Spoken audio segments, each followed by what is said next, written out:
तो अत्यंत निंदनीय आहे।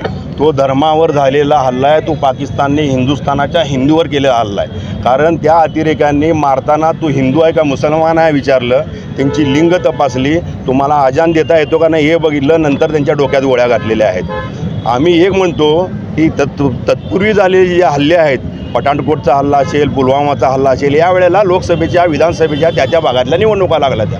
पुलवामाच्या हल्ल्यामध्ये 49 सैन्य मेलं, त्याचा अजून शोधसुद्धा नरेंद्र मोदींनी घेतला नाही। त्यामुळं बिहारची निवडणूक तोंडावर आहे। या निवडणुकीच्या तोंडावर असलेल्या निवडणुका जिंकण्यासाठी हा हल्ला मोदी आणि शाह पुरस्कृत नाही ना असं आम्हाला वाटतं। पण आमच्या हिंदूला जर कोण हात लावलं, त्यांच्या हत्या केला, तर माननीय उद्धवसाहेब बाळासाहेब ठाकरे शिवसैनिक पाकिस्तानमध्ये घुसून त्यांना धडा शिकवल्याशिवाय राहणार नाही। आणि नरेंद्र मोदी अमित शाह काश्मीरमध्ये असताना हा हल्ला होतो, हे अमित शहाला निंदनीय आहे। या दोघांनी ताबडतोब